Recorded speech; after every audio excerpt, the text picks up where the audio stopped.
প্রিয় শিক্ষার্থীবৃন্দ, আজকে আমাদের ভিডিওটির বিষয় হলো উইলিয়াম ব্ল্যাকের সংস অফ এক্সপিরিয়েন্সের লন্ডন কবিতাটি নিয়ে। এই কবিতাটিতে কবি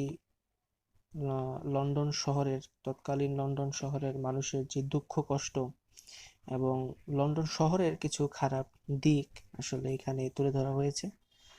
তো চলো বন্ধুরা, দেরি না করে কবিতাটি শুরু করা যাক। I wandered through each chartered street.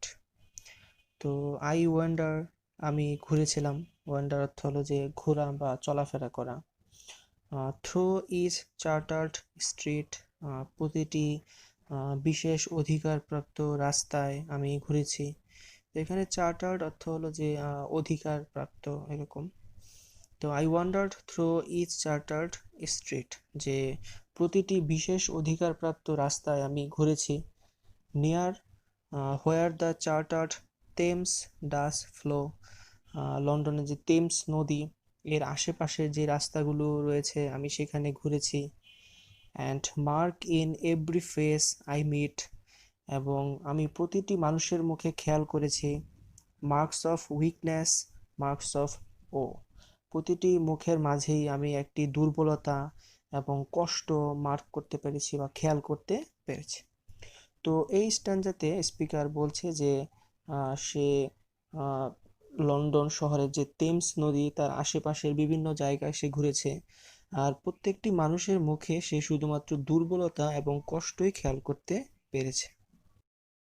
In every Cry of every man, মানুষের প্রতিটি চিৎকারে। In every infant Cry of fear, প্রতিটি শিশুর ভয়ের চিৎকারে। ইনফ্যান্ট অর্থ হলো যে শিশু। ইন এভরি ভয়েস, প্রতিটি কথায়। ইন এভরি ভ্যান, প্রতিটি নিষেধাজ্ঞায়। The mind forged manacles I hear, আমি শুনেছি একটা কৃত্রিম বাধা যা প্রতিটার উপরই দেওয়া আছে। তো এই স্ট্যান্জাতে স্পিকার বলছেন যে প্রতিটা মানুষের চিৎকারে বা কান্নায়, প্রতিটি শিশুর ভয়ের কান্নায়, মানুষের প্রতিটি কথায় আমি একটা নিষেধাজ্ঞা বা একটা বাধা দেখতে পেয়েছি, যে তারা স্বাধীনভাবে কোনো কিছু করছে না, যেন তারা বাধ্য হচ্ছে, এরকম একটা জিনিস বা এরকম একটা অবস্থা আমি সবার মধ্যেই দেখতে পাচ্ছি। হাউ দ্য চিমনি সুইপার্স ক্রাই, কিভাবে এই চিমনি সুইপাররা চিৎকার করে কান্না করে। এভরি ব্ল্যাকেনিং চার্চ অ্যাপালস, অ্যাপালস অর্থ হলো যে ভীত।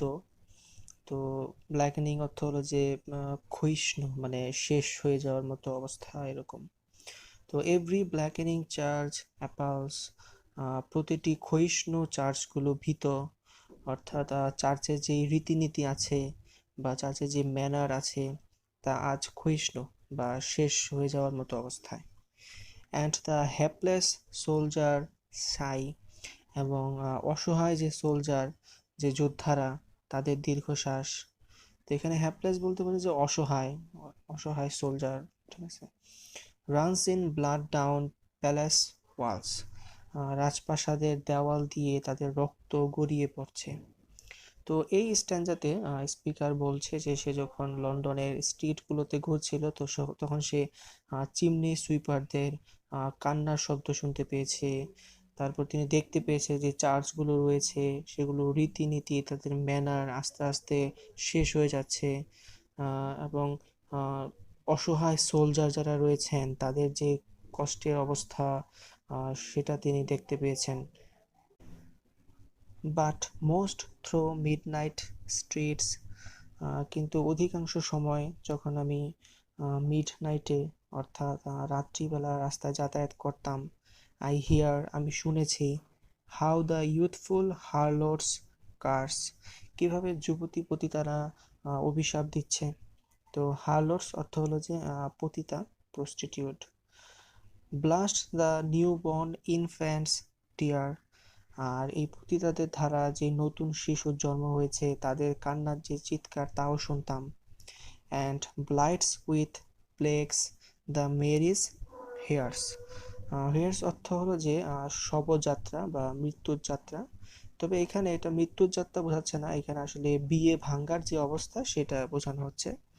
And blights with plagues the marriage hearse, এবং বিয়ে ভাঙার যে ক্ষয়িষ্ণু অবস্থা তা শুনতাম বা দেখতাম। তো শেষের এই স্ট্যান্জাতে স্পিকার বলছেন যে সে যখন রাত্রিবেলা সেই রাস্তা দিয়ে যাতায়াত করতেন, তখন তিনি পতিতা যে যুবতী পতিতা রয়েছে তাদের বিভিন্ন অভিশাপ শুনতে পেতেন। তাদের দ্বারা উৎপাদিত সন্তানদের কান্নার শব্দ শুনতে পেত, এবং সেই রাতেই কত না ঘটনা ঘটে যেত লন্ডন শহরে, বিভিন্ন মানুষের বিয়ের সম্পর্ক ভেঙে যেত। তো এই সম্পূর্ণ কবিতাটি মূলত লন্ডন শহরের যে খারাপ অবস্থা, মানুষের যেই দুঃখ কষ্ট, সেটা তুলে ধরা হয়েছে। তো প্রিয় শিক্ষার্থীবৃন্দ, এই ছিল আমাদের আজকের কবিতাটি। কবিতাটি নিয়ে যদি কোনো প্রশ্ন থাকে তাহলে অবশ্যই কমেন্ট করে জানাবে। আর ইংলিশ লিটারেচার সম্পর্কিত বিভিন্ন ক্লাস পাওয়ার জন্য আমাদের চ্যানেলটিতে এখনই সাবস্ক্রাইব করে রাখো।